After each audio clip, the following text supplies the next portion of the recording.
Students need to know that strident fundamentalism and loose relativism aren't their only options. There's another way, the way that I call varsity faith. This is the kind of faith, thoughtful, humble, intentional, and hopeful, that I seek to demonstrate with the practical theology offered in this book. I'm not foolish enough to think that my words are the last, or even the best, to be had on these topics, but they are the words of someone who has found a way to remain faithful in the face of the same questions, doubts, and challenges that many students are facing today. I hope that you will offer this book to the students you lead, especially those who are about to graduate or have recently graduated. It has the potential to open up avenues of reflection and conversation about important topics that can radically affect the ways that students choose to live their lives. Practical theology, authentic engagement in students' lives, and receptivity and responsiveness to their challenges, questions, and doubts will go a long way toward developing students with varsity faith. And it's my contention that students with varsity faith will continue believing and practicing the Christian faith as they become adults.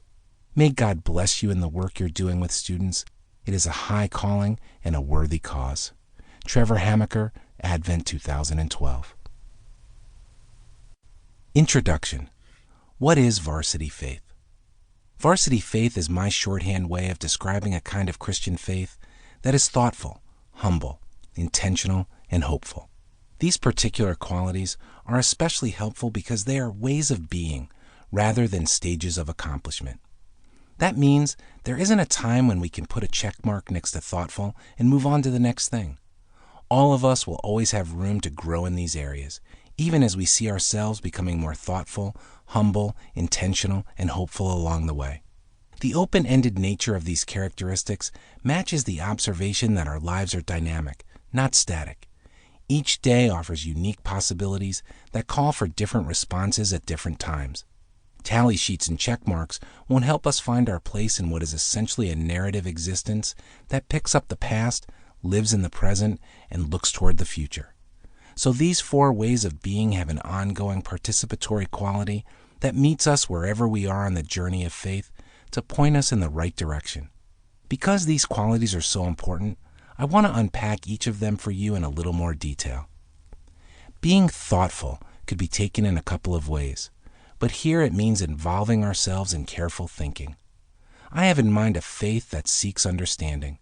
This doesn't mean that everyone should be a scholar. It means that we take a second look, from a different angle, at the stories and actions with which we've grown familiar. It's a reflective approach that understands the power of ideas and recognizes that truth isn't determined by the volume of someone's voice. We ask questions in order to gain understanding and clarity about what is said and what is meant. Thoughtful people are the kind of people who wonder about why things are the way they are and seek to articulate their views in meaningful ways. Being humble is about holding a realistic view of our own ability and knowledge, and also giving others the benefit of the doubt. This requires us to admit that we don't know everything, can't do everything, and have a limited perspective through which we view the world. God sees these things exactly as they are, but we aren't God. Such a posture of humility can go a long way toward breaking down the walls of hostility. It can also motivate a willingness to contribute toward the common good with people who are different from us. Humble people are the kind of people who recognize their own strengths and limitations and look for the good in others.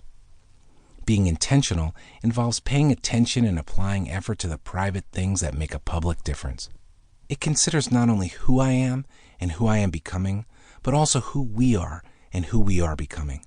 Because personal identity and group solidarity are important and fragile, special attention must be given to the development of disciplines that are necessary to sustain our particular vision and vocation as Christian people. Boundaries must be drawn and goals must be defined because identity and solidarity aren't formed overnight. They are solidified through a long obedience in the same direction. Intentional people are the kind of people who are committed to doing important work that often goes unnoticed. Being hopeful describes the conviction that even though the world is presently out of joint, it won't always be this way. Hope insists that God is willing and working toward another way. Against the dominant agendas that aim to keep everyone quiet and everything orderly, hopeful people speak words and perform actions